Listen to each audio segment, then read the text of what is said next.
السلام علیکم ورحمۃ اللہ وبرکاتہ۔ الحمد للہ نحمده ونستعینه ونستغفره ونؤمن به ونتوکل علیہ ونعوذ باللہ من شرور انفسنا ومن سیئات اعمالنا من يهده الله فلا مضل له ومن يضلل فلا هادي له واشهد ان لا اله الا الله وحده لا شريك له واشهد ان محمدا عبده ورسوله صلی اللہ علیہ وعلی آلہ واصحابہ وبارک وسلم تسلیما کثیرا اما بعد فاعوذ باللہ من الشیطان الرجیم بسم اللہ الرحمن الرحیم یا ایہا الذین آمنوا اتقوا اللہ ولتنظر نفس ما قدمت لغد واتقوا اللہ ان اللہ خبیر بما تعملون صدق اللہ العظیم۔ اللہم صلی علی محمد وعلی آل محمد وبارک وسلم۔ رب اشرح لی صدری ویسر لی امری واحلل عقدۃ من لسانی یفقہوا قولی واجعل لی وزیرا من اہلی آمین یا رب العالمین۔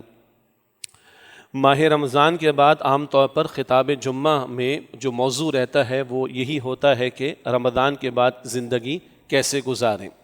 اسی حوالے سے کچھ باتیں پیش کرنا اس وقت مطلوب ہے، اور اس کے بعد حالات حاضرہ کے ذیل میں ایک تو پاکستان اور افغانستان کی کشیدگی کا معاملہ، جس میں آپ یوں کہیے کہ عید کے ایام میں ایک سیز فائر کی بات دونوں طرف سے آ گئی تھی۔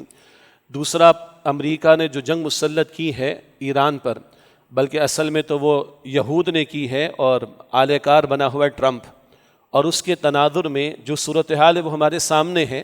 البتہ امت کے کرنے کے کام کیا ہیں، اس پر بھی مختصر انشاءاللہ ہم بات کریں گے۔ اور تیسری بات یہ ہے کہ اس وقت جو ایران اور امریکہ کے درمیان ایک ثالثی کی کوشش ہے، جس کی سعادت کہہ لیجئے یا جس کا موقع پاکستان کو میسر آیا ہے، اس کے حوالے سے کچھ باتیں آپ کے سامنے رکھنا مقصود ہیں۔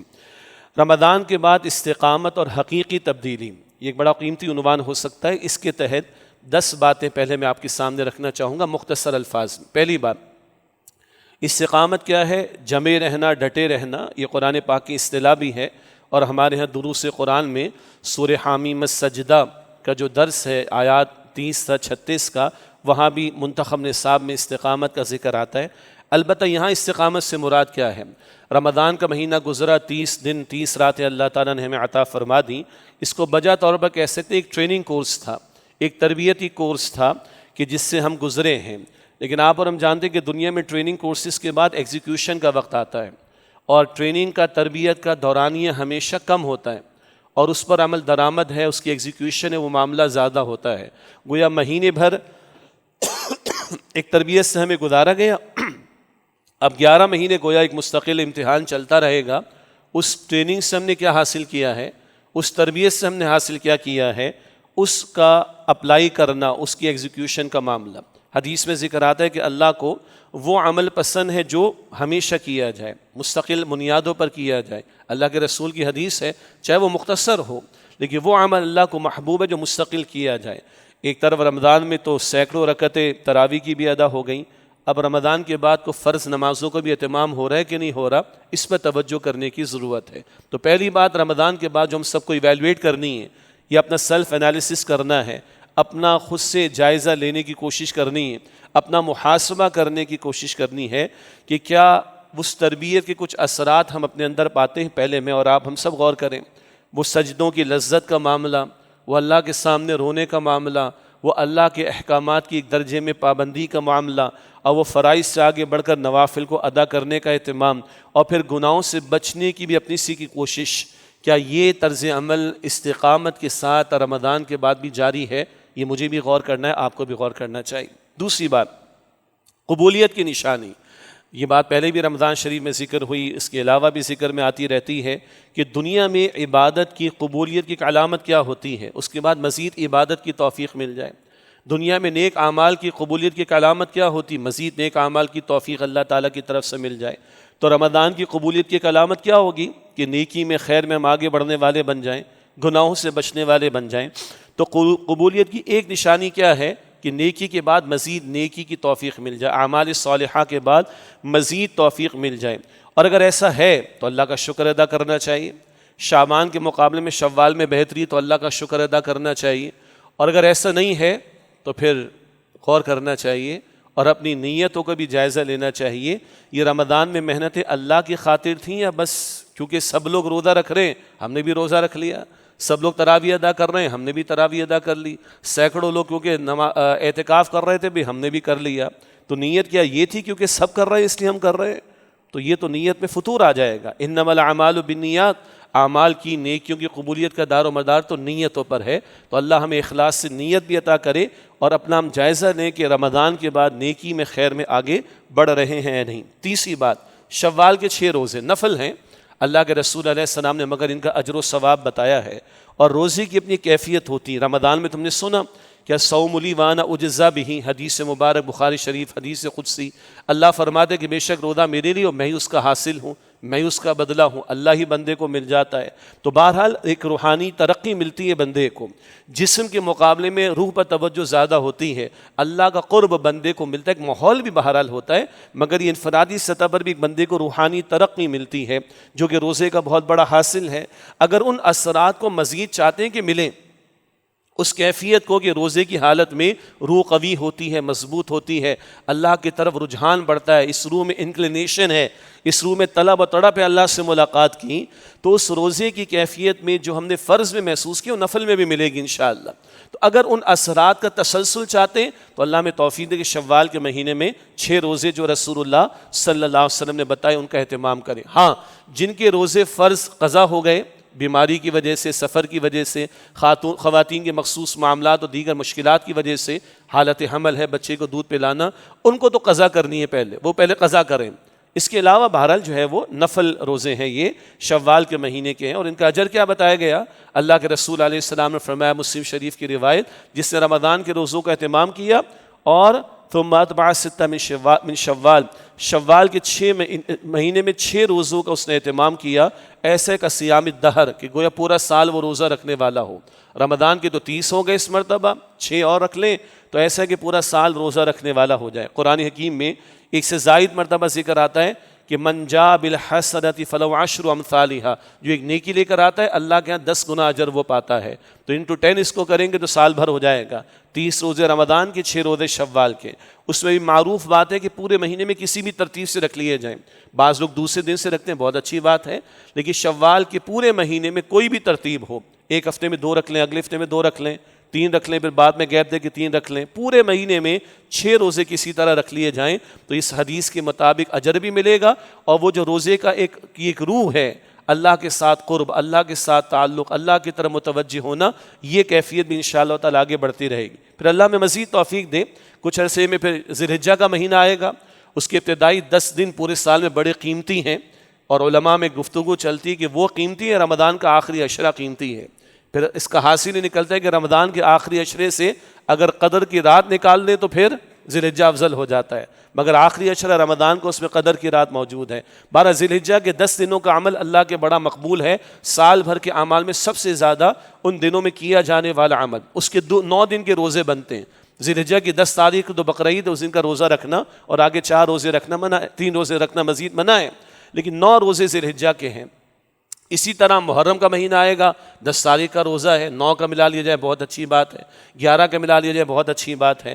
اسی طریقے پر ہر مہینے اللہ کے نبی 3 روزوں کا اہتمام فرماتے تھے، یا پیر و جمعرات کے دن، یہ اگر تسلسل رہے گا تو انشاءاللہ تعالی یہ روزے کی روح اور اس کی برکات کا تسلسل بھی برقرار رہے گا انشاءاللہ۔ ایک اور غور طلب بات ہے، ہم فرض نماز ادا کرتے ہیں تو صرف فرض رکعتیں تو ادا نہیں کرتے نا، مثلا ظہر کی نماز ادا کرتے تو پہلے سنت ادا کرتے ہیں، اس کے بعد بھی سنت ادا کرتے ہیں، فرض سے پہلے بھی سنت، فرض کے بعد بھی، یہی عشاء میں ہم کر رہے ہوتے ہیں، عشاء کے فرض کے بعد بھی سنت ادا کرتے ہیں، مغرب کی فرض کے بعد بھی سنت ادا کرتے ہیں۔ یہ کیا ہے؟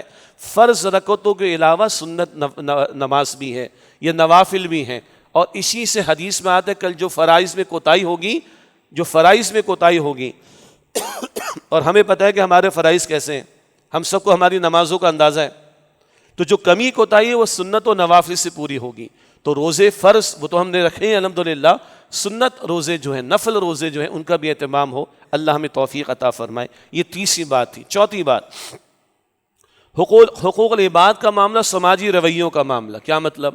رمضان کے بارے میں ہم نے پڑھا ہوا شہر الصبر، رمضان صبر کا مہینہ ہے۔ ہم نے یہ بھی پڑھا اگر کوئی جھگڑا کرے تو کیا کہہ دو، حضور نے فرمایا علیہ السلام میں روزے سے ہوں، بھائی میں جھگڑا نہیں کر سکتا، تو جھگڑا رمضان میں بھی نہیں کرنا اور رمضان کے بعد بھی نہیں کرنا۔ یہ تو تربیت ہوئی تھی نا، اپنے آپ کو کنٹرول میں رکھنا، اپنے آپ کو قابو میں رکھنا، غصے کو پی جانا، عام حالات میں ذاتی معاملات میں انتقام نہ لینا، پھٹنا نہیں، برسنا نہیں دوسروں کے اوپر.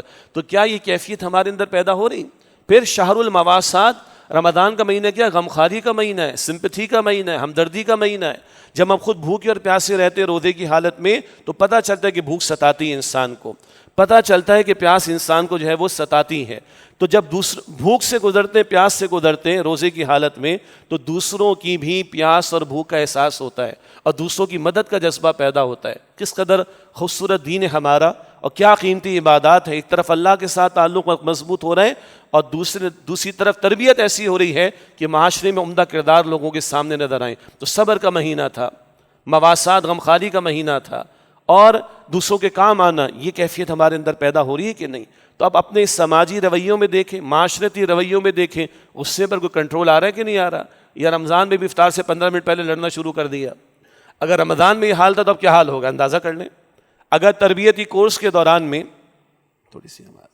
اگر تربیتی کورس کے دوران میں یہ کوتاہی ہو رہی تھی تو اب اندازہ کریں کہ اب کیا حالت ہوگی. اب جھگڑوں کا عالم کدھر ہوگا، اب لڑائی کا عالم کدھر ہوگا. اللہ تعالی ہمیں جائزہ لینے کی توفیق عطا فرمائے اور ہمیں توفیق دے کہ صبر کا پہلو، یہ غصے کو پی جانے کا پہلو، یہ اپنے آپ کو ضبط کرنا، یعنی اپنے ضبط نفس کا معاملہ اور اپنے غصے کو کنٹرول کرنا، دوسروں کے کام آنے کی کوشش کرنا، دوسروں کی تکلیف کو، پریشانی کو محسوس کرنا، دوسروں کو غم کو محسوس کرنا اور ان کے ساتھ کچھ نہ کچھ جو ہم کر سکتے ہیں بھلا کرنا. اللہ تعالیٰ ہمیں اس کی توفیق عطا فرمائے.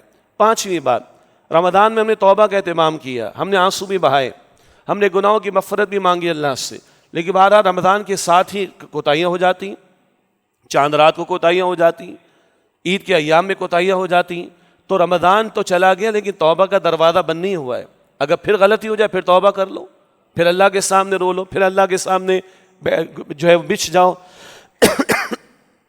اللہ سے مانگنے والے ہو جاؤ. اللہ تعالی ہمیں اس کی توفیق عطا فرمائے. حدیث میں آتا ہے کہ اللہ کب تک بندے کی توبہ قبول فرماتا ہے؟ ما لم یغرغر، جب تک کہ موت کا غرغرہ نہ آ جائے، جان نکلنے کے مرحلے سے پہلے تک توبہ کا دروازہ کھلا ہوا ہے. اور یاد رکھیے توبہ کے ساتھ استغفار کا لفظ بھی جوڑ لیجئے. توبہ اور استغفار یہ پیغمبروں کی دعوت کا بنیادی نقطہ ہے.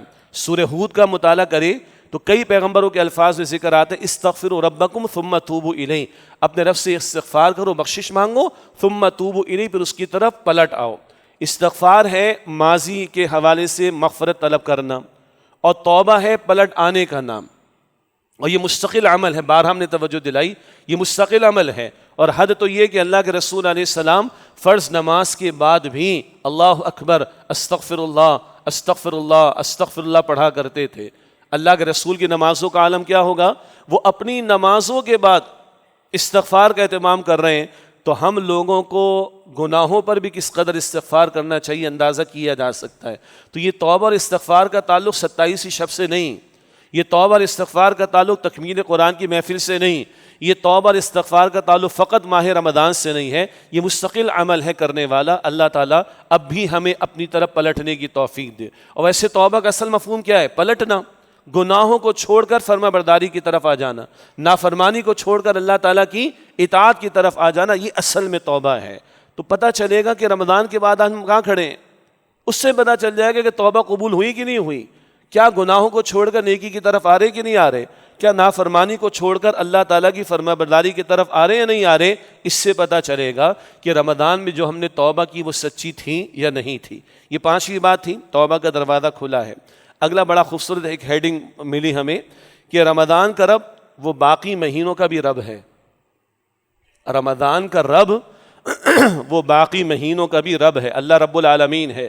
وہ صرف رمضان کا رب نہیں کہ رمضان میں اس کی مان لی، اس کے سامنے جھک گئے، اس کے سامنے رو لیے، اس کے سامنے گڑ گڑا لیے، اس کے سامنے دعائیں کر لی ہم نے اور رمضان کے بعد اس کو بھول جائیں. نہیں، اللہ رمضان کا بھی رب ہے، اس مہینے کا بھی رب ہے اور سارے عالم کا رب ہے. تو اللہ کا رب ہونا یہ مستقل بنیادوں پر ہے اور اسی رب ہونے کی بنیاد پر وہ عبادت کا تقاضا کرتا ہے. فَلْيَعْبُدُوا رَبَّ هَذَا الْبَيْتِ، سورہ قریش میں انہیں چاہیے اس گھر کے رب اللہ تعالیٰ کی عبادت کرے. تو اللہ رب ہے، ہماری ابتدا سے لے کے انتہا تک کو ایک ایک حاجت کو پورا کرنے والا.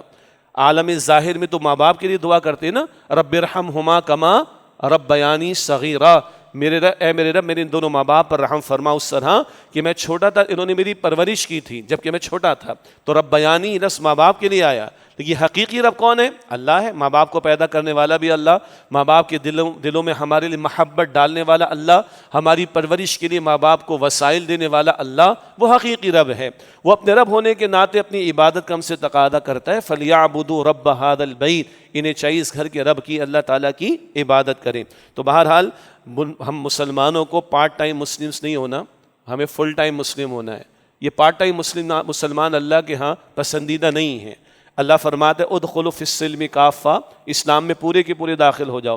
اور اللہ فرماتا ہے کہ افتؤمنون ببعض الکتاب وتکفرون ببعض, کتاب کا ایک حصہ مانتے ایک حصہ نہیں مانتے, کچھ احکام پر عمل ہے کچھ پر عمل نہیں. فما جزاء من یفعل ذلک منکم الا خزی فی الحیاۃ الدنیا, جو تم میں سے تقسیم کر دے, کچھ احکام اللہ کے مانے کچھ احکام نہ مانے, کچھ احکام پر عمل کرے کچھ احکام پر عمل نہ کرے, جو یہ ڈویژن کر دے, تقسیم کر لے, یہ جزوی طور پر اللہ کی اطاعت کرنا, یہ پارشل اوبیڈینس اللہ کی کرنا, یہ ایکسیپٹیبل نہیں. اس کی تو سزا ہے دنیا میں ذلت اور رسوائی. وَيَوْمَ الْقِيَامَةِ يُرَدُّونَ إِلَىٰ شَدِّ الْعَذَابِ, اور قیامت کے شدید عذاب کا معاملہ. تو رمضان کا رب بھی اللہ, سارے عالم کا اور عالمین کا رب بھی اللہ. تو رمضان کے بعد اللہ کے رب ہونے کا تصور ختم نہ ہو جائے, رمضان کے بعد اللہ کی عبادت کا تصور ختم نہ ہو جائے. یہ کیا کہ رمضان میں اللہ ہی کے لیے نماز ادا کی تو رمضان کے بعد کیوں ادا نہیں کر رہے بھائی؟ رمضان میں اللہ کے خاطر قرآن کھولو تو رمضان کے بعد بند کیوں ہو گیا؟ رمضان میں اللہ کے خاطر کچھ برائیوں سے بچ گئے تو رمضان کے بعد کیوں نہیں بچ رہے؟ رمضان میں کچھ احکامات پر عمل کر لیا, رمضان کے بعد وہ احکامات توڑ رہے ہیں.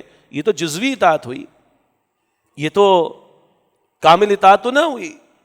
تو جو رمضان کا رب ہے اللہ وہی رب تمام جہانوں کا ہے. مسلسل اس اللہ کی بندگی ہمیں کرنی ہے.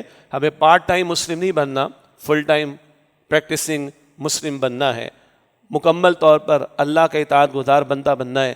اللہ ہمیں اس کی توفیق دے. 7ویں بات, تلاوت قرآن کا تسلسل. ایک اور بات بعد میں آئے گی, وہ رجوع القرآن کورسز کی, وہ بعد میں آئے گی.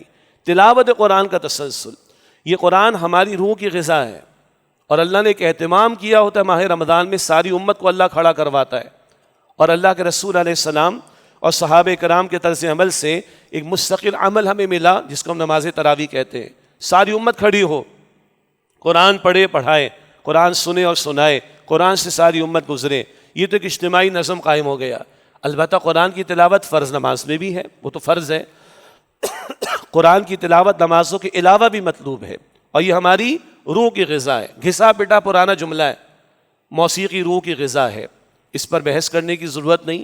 کوئی کرنا چاہے تو الگ سے بہت سے لوگوں نے بحث کی ہے, وہ دلائل پیش کر دیے جائیں گے. گھسا پٹا جملہ ہے. موسیقی یہ روح کی سزا ہے, اس نفس کی غذا ہے جو برائی کی دعوت دیتا ہے. ان النفس لامارۃ بالسوء, نفس و برائی کی بڑی شدید دعوت دیتا ہے. تو موسیقی اس کی غذا ہے جو اکساتی ہے انسان کو گناہ کی طرف. روح بڑی پاک شے ہے, اللہ کی طرف سے آئی ہوئی ہے. اس کی غذا کی ضرورت بھی اللہ کے کلام سے پوری ہوگی جو کہ قرآن حکیم ہے. اور ہم کتنی مرتبہ کھاتے پیتے ہیں. یہ تو کراچی میں گفتگو کر رہا ہوں, آپ کو پتہ ہے کہ کراچی اور لاہور دونوں جگہ خطابات جمعہ, نہ کراچی میں کمی آتی نہ لاہور میں کمی آتی. کھانے پینے کی بات کر رہا ہوں, رمضان میں بھی نہیں آتی. صبح صادق سے لے کے غروب آفتاب تک روزہ ہوتا ہے, ہم رک جاتے ہیں, اور غروب آفتاب سے شروع ہو کر صبح صادق تک چلتے ہی رہتے ہیں. بات واضح ہو رہی تھی. صبح صادق سے غروب آفتاب تک رک گئے, روزہ ہے تو کھانا پینا چھوڑ دیا, غروب آفتاب سے شروع ہوئے صبح صادق تک چلتا رہتا ہے. یہ عام دنوں کا معمول ہے. ہم پوچھے بھائی آپ دن میں کتنی مرتبہ کھاتے ہیں پیتے ہیں؟ جی 3 مرتبہ. بالکل غلط بات ہے, کوئی 3 مرتبہ کھاتے پیتے نہیں ہم لوگ. کتنی مرتبہ جی؟ جی کیا ہو گیا, مطلب اتنی خاموشی؟ 8 مرتبہ, 10 مرتبہ. صبح کا ناشتہ لیا, آفس میں جا کے چائے کے ساتھ وائے ہو گئی, دوپہر کا لنچ ہوا, اس کے بعد چائے کے ساتھ کچھ ہو گیا, شام میں آتے ہوئے کچھ نہ کچھ ہلکا پھلکا ہو گیا, رات کا ڈنر لیا, اس کے بعد پھر باہر نکل لیے اور پھر کچھ نہ کچھ ہو گیا. ساری فوڈ اسٹریٹ بھری ہوئی. بس میں نے فرق یہ دیکھا کہ کراچی کی پوری رات بھری ہوئی ہوتی ہیں رمضان میں بھی, اور لاہور میں ذرا پہلے فارغ ہو جاتے ہیں وہ لوگ. اتنا ٹرینڈ نہیں ہے. سب کی فوڈ اسٹریٹس بھری ہوئی, سب کے پیٹ ماشاءاللہ ٹکا کے دبا کے بھرے ہوئے ہیں. بھائی ہمیں پتہ ہے کہ جسم اہم ہے لیکن روح زیادہ اہم ہے. تو جسم کو 8-10 مرتبہ دے رہے تو روح کو کتنی مرتبہ دینا چاہیے جی؟ اس سے زیادہ نا. تو ایک تو اللہ نے 5 نمازیں فرض قرار دے دی وہ تو ہے ہی ہے، وہ تو obligatory ہے، وہ تو فرض ہے، وہ تو لازم ہے، اس میں تلاوت کرنی ہی کرنی ہے قرآن پاک کی کچھ نہ کچھ. اس کے علاوہ قرآن پاک کی تلاوت کا اہتمام ہو. اللہ تعالیٰ مجھے اور آپ کو اس کی توفیق عطا فرمائے. کچھ آیات سے آغاز کر لیں، کچھ رکوعوں سے آغاز کر لیں. اور بہت ٹائم ہے ہمارے پاس. جس کسی کو آج چیک کرنا ہو کتنا ٹائم ہے ہمارے پاس، وہ اپنے اسمارٹ فون سے پوچھ لے، وہ بتا دے گا بھائی یہاں کتنا ٹائم لگایا، وہاں کتنا ٹائم لگایا، ادھر کتنا ٹائم لگایا، ادھر کتنا ٹائم لگایا. باقی خود سوچ لیں یہ سارا ٹائم لگا کے ملا کیا مجھے، سب پتہ چل جائے گا. کہیں دور جانے کی، آڈٹ کرانے کی، کنفرمیشن لینے کی، ایویلویشن کرانے کی کوئی ضرورت نہیں. میرا آپ کا اسمارٹ فون بڑا پیارا ہے، اس کو بڑی ہمدردی، وہ بیچارہ یہ بھی کہتا ہے بھائی تم 6 گھنٹے اسکرین استعمال کر چکے ہو، سو جاؤ تھوڑا سا، ہے کہ نہیں، ریسٹ لے لو. اتنا پیارا بندہ بن چکا ہے بیچارہ وہ، ہم پھر بھی مان کر نہیں دے رہے. تو چیک کریں آپ کے میرے معمولات میں کھانے پینے کے لیے کتنا ٹائم ہے، جسم کو سنوارنے کے لیے، جسم کو بھرنے کے لیے، جسم کو توانا کرنے کے لیے کتنا ٹائم ہے، اور اللہ تعالیٰ کی اس کلام قرآن حکیم کی تلاوت کے لیے کتنا ٹائم. کتنے افسوس کی بات ہوگی نا، کتنے افسوس کی بات ہوگی کہ جمعے کے خطاب میں خطیب کو کہنا پڑے خدا کے واسطے اللہ کے کلام کے لیے ٹائم نکال لو. کتنے افسوس کی بات ہے. کہاں کا ٹائم نکلا ہوا، اسمارٹ فون بتا رہے ہیں مجھے اور آپ کو 6 گھنٹے 8 گھنٹے، اور اللہ کے کلام کے لیے ٹائم نہیں ہے. اور بھائی پھر اپنے مسلمان ہونے کے بارے میں سوچ لینا چاہیے. اور رمضان گزارنے کے بعد ابھی یہ حالت تو سوچ لینا چاہیے. کہاں گیا قرآن، کدھر گیا قرآن جس کے لیے رمضان سجا، جس کی وجہ سے قرآن رمضان کی فضیلت ہے، جس کی وجہ سے قدر کی رات کی فضیلت ہے، وہ کہاں گیا قرآن. بہرحال 7ویں بات تھی کہ تلاوت قرآن کا تسلسل اور مستقل اس کی تلاوت کی کوشش کی جائے. اللہ تعالیٰ مجھے اور آپ کو ہم سب کو اس کی توفیق عطا فرمائے. 8ویں بات، گناہوں کی طرف واپس جانے سے اپنے آپ کو بچانا. رمضان میں ہوتا ہے کچھ گناہوں سے بندہ بچتا ہے. کچھ لوگ فلمیں چھوڑ دیتے ہیں، ڈرامے چھوڑ دیتے ہیں، نگاہوں کی بھی حفاظت کر لیتے ہیں. پرانی بات ہے ٹی وی پر پردہ ڈال دیا جاتا تھا ماہ رمضان میں، ایسا ہے نا. تو کیا گناہ پھر سے شروع ہو جائیں گے؟ اگر کچھ چھوڑ چکے ہیں تو اللہ سے توفیق مانگے کہ جس اللہ نے ان کو چھوڑنے کی توفیق دی وہ اور مزید گناہوں کو چھوڑنے کی بھی توفیق دے، اور جو چھوڑ چکے ہیں اللہ تعالیٰ مزید چھوڑنے کی اور چھوڑے رہنے کی توفیق عطا فرما دے. اللہ تعالیٰ اب بھی سننے کو تیار ہے، اللہ تعالیٰ اب بھی قبول کرنے کو تیار ہے. اور ورنہ پھر کیا ہے، رمضان بڑا پیارا گزارا، بڑا تقوی والا گزارا، بڑا نیکیوں والا گزارا، بڑا گناہوں سے بچنے والا گزارا، اور رمضان کے فوراً بعد یعنی کسی نے خوبصورت مثال دی، ویسے تو قرآن کریم میں ہے کہ بڑا اچھا سا لباس تیار کیا، خود ہی پھاڑ دیا اس کو. ایک لباس التقوی بھی ہے نا سورہ اعراف میں، وَلِبَاسُ التَّقْوَىٰ ذَلِكَ خَيْرٌ. ایک ظاہر کا لباس بھی اللہ نے دیا، ایک باطن کا لباس بھی دیا. ظاہر کا لباس پہنتے ہیں، ہاتھ میں کہیں زخم ہے، کٹ ہوتا ہے، چھپ جاتا ہے نا. باطن کا لباس کیا ہے؟ تقویٰ ہے. گناہ زخم لگا دیتے ہیں، روح کو آلودہ کر دیتا ہے. بندہ توبہ کر لیتا ہے تو وہ زخم ختم ہو جاتا ہے. تقویٰ اختیار کرے گا تو باطن کے عیوب پر پردہ پڑ جائے گا، باطن کے عیوب پر. تو یہ لباس تقویٰ کا ہم نے رمضان میں لیا ہو اور اس کے بعد اس کو پھاڑ دیا ہو. وہ جو سورہ نحل میں آتا ہے، سورہ نحل میں ایک عورت کا ذکر آتا ہے کہ اس کی طرح نہ ہو جاؤ جس سے کپڑا تیار کیا اس کو پھاڑ کے خراب کر دیا. تو اب لباس التقویٰ اگر مل چکا اس کو پھاڑ دیں تو ہم اتنے بے وقوف تو نہیں ہیں. دنیا میں انویسٹمنٹ کرتے، ضائع کرتے، بچوں کی بھاری بھاری فیسیں بھرتے، ہر مہینے جائزہ لیتے کہ نہیں لیتے، رزلٹ کے دن جائزہ لیتے کہ نہیں لیتے. تو پورا مہینہ رمضان میں انویسٹمنٹ کی ROI کیا نکلی، ریٹرن آن انویسٹمنٹ کیا نکلی ہماری، ضائع تو نہیں کر دیا اس کو. اس پر بھی توجہ کرنے کی ضرورت. 9ویں بات، ایک بہت پیاری کیفیت جو پیدا ہوتی ہے رمضان میں روزے میں، وہ ہے دعا کی کیفیت. بندہ مانگتا ہے اللہ تعالیٰ سے تو اللہ رمضان میں بھی قبول کرتا ہے، چاند رات میں بھی قبول کرتا ہے، رمضان کے بعد بھی قبول کرتا ہے. تو کیا بس رمضان میں جس اللہ کو پکار اس کو بھول گئے؟ اور وہ کیسے رمضان کا رب ہے؟ کیا رمضان کے بعد نہیں سنتا؟ کیا رمضان کے بعد ہم محتاج نہیں رہے؟ جی، تو وہ دعا کا تسلسل بھی رہے. اور خاص موقع تہجد کا ہے. بھائی سحری کر رہے تھے، کراچی والے تو پوری پوری رات جاگ لیتے ماشاءاللہ. اچھے کاموں میں بھی جاگتے ہیں. جو لوگ دورہ ترجمہ قرآن کی محافل میں تھے, کوئی 2 بجے جا رہا ہے, کوئی 2:30 بجے جا رہا ہے, کبھی 3 بجے بھی جا رہا ہے. اس معنی میں پازیٹیو بات کر رہا ہوں. تو اب 15-20 منٹ کے لیے اٹھ جانا صبح 7 سے پہلے کو مشکل بات ہے. لوگوں کی فلائٹ ہوتی ہے, لوگ 6 گھنٹے پہلے سے جاگ رہے ہوتے ہیں. لوگوں کی لوکل فلائٹ ہوتی ہے, 3 گھنٹے پہلے سے اٹھے ہوئے ہوتے ہیں. لوگوں کا کوئی پروجیکٹ آ جاتا ہے, سوتے ہی نہیں پورا کر کے 8 بجے صبح سوتے ہیں. تو رات کو 2 بجے صبح 7 سے 15 منٹ پہلے 20 منٹ پہلے 2 رکعت ادا کر لے بندہ, 4 رکعت ادا کر لے, جو توفیق ہو, جو سہولت ہو. اور اللہ اپنی شان کے مطابق پہلے آسمان پر نزول فرماتا ہے. اس وقت اللہ فرماتا ہے کوئی مانگنے والا کہ میں عطا کر دوں, دعا قبول کر لوں, مغفرت کر دوں, مشکل کو دور کر دوں. اور یہ صرف رمضان میں نہیں, ہر رات میں ہوتا ہے. تو یہ بھی کیفیت ہے جو دعا کا تسلسل رمضان کے بعد بھی رہے. اور 10ویں بات وہ ہے کہ جو تربیت ہوئی, ایک تربیتی ورکشاپ سے ہم گزر گئے, اب یہ دیکھنا ہے کہ اس کا حاصل پوری زندگی میں کیا نظر آ رہا ہے. وہ جو رمضان کے متعلق جو احکامات قرآن کریم میں سورۃ البقرہ کے 23ویں رکوع میں آتے ہیں, اس کی تفصیل بار بار ہمارے سامنے آ چکی. اس کے آخر میں کیا آتا ہے؟ حرام سے اپنے آپ کو بچانا. یہ پوری زندگی کا روزہ ہے. حلال کو چھوڑ دیا جبکہ حلال کی رزق بنانا ممکن نہیں. فَبِأَيِّ آلَاءِ رَبِّكُمَا تُكَذِّبَانِ, حلال کو اگر چھوڑ دیا تو بھائی اب پوری زندگی حرام سے بچنے والے بن رہے ہیں کہ نہیں. کیا اس تربیت سے ہمیں فائدہ ہوا یا نہیں, یہ مجھے اور آپ کو جائزہ لینا چاہیے. اللہ تعالیٰ مجھے اور آپ کو ہم سب کو توفیق عطا فرمائے. یہ 10 باتیں تو تھیں رمضان کے بعد استقامت اور حقیقی تبدیلی کے عنوان سے. 3 مختصر باتیں توجہ یاد دہانے کی. 3 اگلی باتیں کیا ہیں؟ پہلی بات, کسی ایک نیک عمل پر تسلسل اختیار کرنے کی یا برقرار رکھنے کی کوشش کریں. نماز میں ڈنڈی تھی تو نماز ادا کرنے والے بن جاؤ بھائی. سینکڑوں رکعتیں ہم نے نفل ادا کر لی تو فرض رکعتیں ادا کرنا کیا مشکل ہے. یہاں سے شروع کرے بھی سنت نوافل بھی ہو جائیں گے انشاءاللہ جی. اور جن کے لیے 4 آسان ہے, ظہر عصر مغرب عشاء, ان کو فجر میں کیا مشکل ہے بھائی؟ کیا ہم سحری کے لیے نہیں اٹھے پورا مہینہ؟ کیا ہم نے راتیں جاگ کر نہیں گزاری عبادت میں, طاق راتوں میں؟ کیا ہم نے صبح صادق سے پہلے اللہ سے دعائیں نہیں کی تھیں؟ یہ سب اللہ نے کروا لیا ہم سے اپنے فضل و کرم سے. مانگیں گے اللہ فرض نماز کی بھی توفیق دے گا. ورنہ کڑوی بات ہے, ظہر عصر مغرب عشاء ادا کر رہے ہیں کیونکہ آسان لگ رہی, اور فجر میں ڈنڈی مار رہے ہیں کیونکہ مشکل لگ رہی.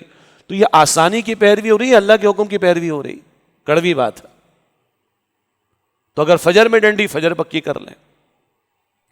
بعض لوگ سگریٹ چھوڑ دیتے رمضان میں, الحمدللہ, ویسے روزے میں نہیں پی سکتے, تو اگر چھوڑ دی تو جان چھوڑائیں اس سے. وہ ہمارے ایک ڈاکٹر صاحب آتے تھے, بھائی معاف کیجیے گا کڑوی بات ہے, اور ان کی جو بھی ریسرچ تھی یا پریزنٹیشن تھی اس پر ایک کتابچہ بھی ماضی میں ہم نے یہاں سے انجمن خدام القرآن سندھ کے تحت شائع کیا تھا. ہمارے استاد انجینئر نوید احمد صاحب نے اس کو مرتب کیا تھا. ایک وہ پکچر دکھاتے تھے انتہائی ادب اور معذرت کے ساتھ, بری لگے گی بعض لوگوں کو. ایک گدھا انہوں نے دکھایا, اس گدھے کے ہاتھ میں سگریٹ تھی, اور اس نے کہا, I am a donkey, what's wrong with you. بات کچھ لوگوں کو سمجھ آ گئی نا. اس نے کہا, یار میں تو ایک گدھا ہوں, تمہارے ساتھ کیا مسئلہ ہے؟ تم بھی گدھے بن رہے ہو سگریٹ پی کر. اپنی صحت کی بربادی, اپنے بچوں کی صحت کی بربادی, پیسے اسموکرز کی بربادی, مال کی بربادی, جان کی بربادی, اللہ کی نعمتوں کی بربادی, اور نہ جانے کیا کچھ. مجھے پتا ہے کہ سگریٹ سے بہت آگے کی باتیں چل رہی ہیں مارکیٹ میں, مگر میں یہ کہہ رہا ہوں وہی صاحب جو کوئٹ اسموکنگ ڈے مناتے تھے 1 رمضان کو, کہ ویسے روزے میں نہیں پینی, چھوڑ دو بھائی, جان چھوڑاؤ اس سے. بہرحال ایسی کو لت اگر لگی ہوئی ہے تو اس سے جان چھڑانا بھی نیکی. یاد رکھیے گا, خیر کا کام کرنا نیکی ہے, گناہ سے اپنے آپ کو بچانا بھی نیکی ہے. یہ بھول جاتے ہیں ہم لوگ. حدیث میں آیا کہ جو اللہ کی حرام کردہ باتوں سے اپنے آپ کو بچاتا ہے, اس کا اللہ کے وہی مقام ہے جو اس شخص کا مقام ہے جو روزانہ رات کو نوافل ادا کرتا ہو اور دن میں ہمیشہ روزے رکھتا ہو. اللہ اکبر. جو اللہ کی حرام کردہ منع کردہ باتوں سے اپنے آپ کو بچاتا ہے, اس کا اللہ کے وہی مقام ہے جو اس شخص کا مقام ہے جو روزانہ رات کو نوافل ادا کرتا ہو, دن میں ہمیشہ روزے رکھتا ہو. تو کوئی ایک عمل, نمازوں کی ترتیب, تلاوت کا اہتمام, سگریٹ سے پرہیز, گالی سے پرہیز, کوئی ایک خیر کا کام پکڑ لیں تو انشاءاللہ یہ ہماری رمضان کی قبولیت کی ایک علامت بن جائے گی. دوسری بات 3 میں سے, رجوع القرآن کورسز بار بار اناؤنسمنٹ ہوئی ہیں, پورے پاکستان میں اس کی اناؤنسمنٹ ہوئی ہے. جیسے یہاں قرآن اکیڈمی ڈیفینس کی مسجد میں دورہ ترجمہ قرآن کی محفل ہوئی، پورے پاکستان بھر میں الحمدللہ 150 مقامات سے زائد مقامات پر تنظیم اسلامی کے زیر اہتمام، انجمن خدام القرآن قرآن اکیڈمیز کے زیر اہتمام یہ اہتمام ہوا، اور ہمارے استاد ڈاکٹر اسرار صاحب نے جہاں یہ تراویح کے ساتھ دورہ ترجمہ قرآن کا سلسلہ شروع کیا، وہیں ارلی 80s میں انہوں نے رجوع الی القرآن کورس کا سلسلہ شروع کیا۔ امت کے زوال کی وجہ کیا ہے؟ قرآن سے دوری، فرقہ واریت کا مسئلہ قرآن سے دوری، آج زوال کی وجہ قرآن سے دوری، وہ زمانے میں معزز تھے مسلمان ہو کر اور تم خوار ہوئے تاریخ قرآن ہو کر، تو اس قرآن کی طرف رجوع کا معاملہ، اس کے لیے انہوں نے ایک رجوع الی القرآن کورس کا آغاز کیا۔ ابتدا میں وہ 3 برس کا بھی رہا، پھر 2 برس کا بھی رہا، اب وہ تقریباً 10 مہینے کا ہوتا ہے۔ پہلے اس کو ہم 1 سالہ کورس کہتے تھے، لیکن بہتر ٹرمنالوجی ہے یا عنوان یا ٹائٹل ہے رجوع الی القرآن کورس۔ تو کراچی میں 5 مقامات پر، اسی طرح حیدرآباد میں بھی یہ انجمن خدام القرآن سندھ کے تحت شروع ہوں گے کورسز انشاءاللہ 6 اپریل سے انشاءاللہ تعالی، صبح کے اوقات میں، فریش آورز میں، اور لوگوں نے اپنی اپنی زندگیاں لگائیں، کاروبار چھوڑ کر بھی کیا ہے، پروفیشنلز ہیں، ڈاکٹرز ہیں، انجینئرز ہیں، گورنمنٹ سرونٹ ہیں، جاب سے چھٹی لے کے کیا ہے، نوجوان انہوں نے اپنے 1 سال کا تعلیم کا بریک دیا اور اعلیٰ ترین تعلیم قرآن کی حاصل کی الحمدللہ، حضرات کے لیے بھی خواتین کے لیے بھی۔ 13-14 سال کی عمر سے لے کے 82 سال بلکہ 84 84 ایئرس تک کے لوگوں نے کورسز کیے ہیں الحمدللہ۔ ہمارے جتنے مدرسین بیان کرتے ہیں 99% لوگ اسی کورس سے گزرے میں الحمدللہ۔ تو کراچی، حیدرآباد کے علاوہ ملتان میں، کیونکہ یہ ریکارڈنگ بعد میں اور جگہ بھی سنی جائے گی انشاءاللہ، ملتان میں بھی، فیصل آباد میں بھی، اسی طریقے پر قرآن تنظیم اسلامی کا مرکز لاہور میں، وہاں بھی، اسلام آباد میں بھی ان کورسز کا آغاز ہوگا انشاءاللہ، اور وہ متعلقہ مقامات پر جو لوگ بھی ہیں وہ تفصیلات حاصل کر سکتے ہیں۔ تو کوشش کیجئے اور تنظیم اسلامی کے رفقا نوٹ کریں، تنظیم اسلامی میں جو لوگ شامل ہیں ان کو رفقائے تنظیم ہم کہتے ہیں۔ ڈاکٹر اسرار صاحب رحمۃ اللہ علیہ نے اولاً اصلاً یہ کورس تنظیم کے رفقا کے لیے شروع کیا تھا، پہلے ان کے لیے اور پھر عوام الناس کے لیے بھی انشاءاللہ تعالی۔ تو یہ 6 اپریل سے کراچی میں شروع ہو رہا ہے، حیدرآباد میں بھی، تفصیلات مزید آپ کو انشاءاللہ میسر آئیں گے۔ اور 3 کاموں میں سے تیسری بات جس کی توجہ دلانی وہ ہے اجتماعیت کا معاملہ۔ لوگ ڈاکٹر اسرار صاحب سے بڑی محبت کرتے ہیں، میں نے بار بار ذکر کیا، بالکل بھائی، ہماری زیادہ، ہمارے تو استاد ہیں، ہمارے تو روحانی والد ہیں، مگر محبت کا تقاضا ان کے مشن میں شریک ہونا بھائی۔ تو وہ کہتے تھے سوسائٹی ود ان سوسائٹی، اپنی دنیا آپ پیدا کر اگر زندوں میں ہے۔ رمضان کا ایک ماحول ہوتا ہے اور رمضان کے اس ماحول میں خیر کی طرف بڑھنا آسان ہوتا ہے۔ رمضان گیا، ماحول چلا گیا، اب اپنا ماحول خود بناؤ، اجتماعیت اختیار کرو۔ جب اجتماعیت کا، خیر کا ماحول ملتا ہے بندے کو تو تقوی اختیار کرنا آسان ہوتا ہے۔ سورہ توبہ کی آیت نمبر 119 میں ہے اتقوا اللہ وکونوا مع الصادقین، اللہ کا تقوی اختیار کرو اور صادقین نیک لوگوں کے ساتھ جڑ جاؤ۔ نیک ماحول میں آدمی جڑتا ہے تو نیکی میں آگے بڑھنا آسان ہوتا ہے، بدی سے، گناہ سے بچنا اس کے لیے آسان ہوتا ہے۔ تو رمضان شریف کے دوران میں جہاں جہاں بھی یہ محافل ہوئی، تنظیم اسلامی کا تعارف بھی آیا، انجمن خدام القرآن کا تعارف بھی آیا، ڈاکٹر اسرار صاحب کے دونوں ادارے ہیں، آگے بڑھیں، اتفاق پاتے ہیں، ان اداروں میں شرکت کیجئے، تنظیم اسلامی میں شرکت کیجئے، تاکہ وہ ماحول ملے کہ جس میں خیر کے جذبے کو، تقوی کے کیفیت کو، نیکی کے جذبے کو ہم مزید اللہ تعالیٰ کی توفیق سے آگے بڑھا سکیں۔ حالات حاضرہ کے اعتبار سے 3 پہلوؤں پر مختصر باتیں۔ پہلا نقطہ تو پاک افغان کشیدگی کا ہے۔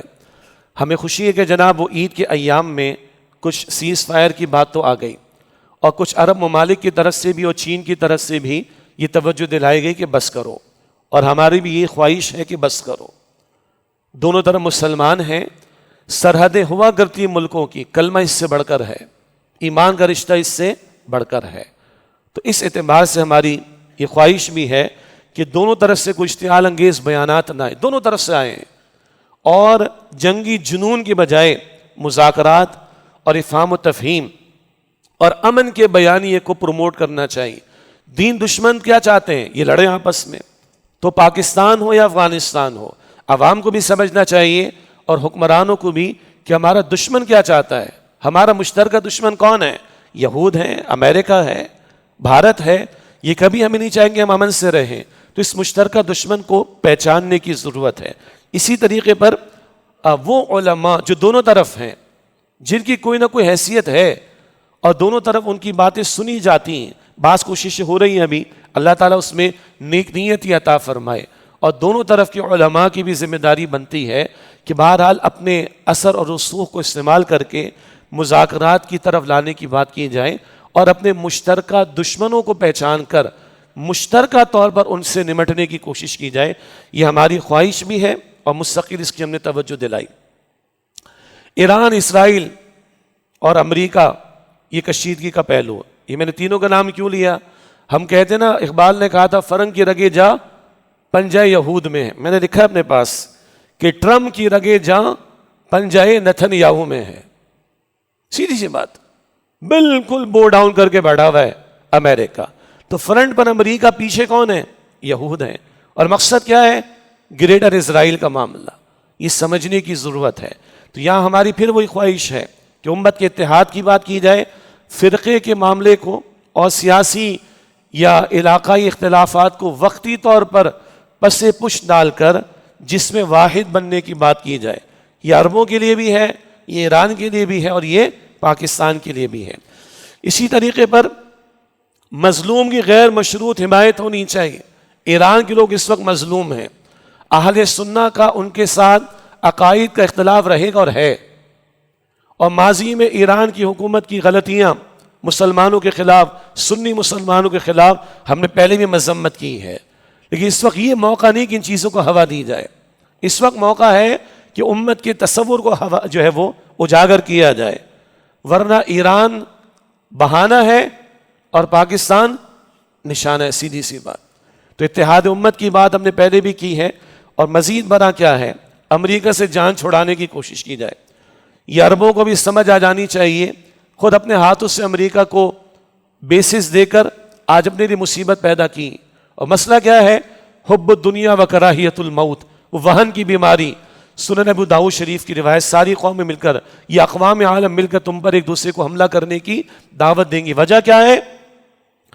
وہن کی بیماری پیدا ہو جائے گی, دنیا کی محبت اور موت سے نفرت. اللہ کے رسول نے بتایا صلی اللہ علیہ وسلم. اور اصل بات کیا ہے, اگر آج ہم متحد نہیں ہوتے اور ایک دوسرے کا ساتھ نہیں دیتے تو نتیجہ کیا نکلے گا؟ کل ہماری باری آنی. اور ایران کے بعد واقعتاً نشانہ اصل میں وہ پاکستان ہے. کیوں؟ یہود یہ سمجھتے ہیں, صہیون یہ سمجھتے ہیں کہ گریٹر اسرائیل کے قیام میں سب سے بڑی رکاوٹ کون ہے؟ یہ پاکستان. اب آخری بات, پاکستان کی سچویشن بہت ہی کریٹیکل ہے اس وقت. وہ امریکہ کو ناراض نہیں کر سکتا ابھی بہرحال, اور یہ بھی نہیں چاہ سکتا کہ ایران میں جنگ مسلط رہے. ایران پر جنگ مسلط رہنے اور مزید آگے بڑھنے کا مطلب کیا ہے؟ 900 کلومیٹر کا ہمارا بارڈر ہے ایران کے ساتھ. تو جنگ یہاں تک آئے گی. پھر اس کے نتیجے میں جو دہشت گرد ہیں, جو دین دشمنوں کے پروردہ ہیں, ان کو اور موقع ملے گا. اور جنگ یہ اور آگے بڑھتی ہے تو اس طرح سے پھر پناہ گزینوں نے, جیسے کبھی افغانستان سے آئے تھے, انہوں نے پاکستان میں آنا ہے. پھر معیشت کا مسئلہ, سیکیورٹی کا مسئلہ.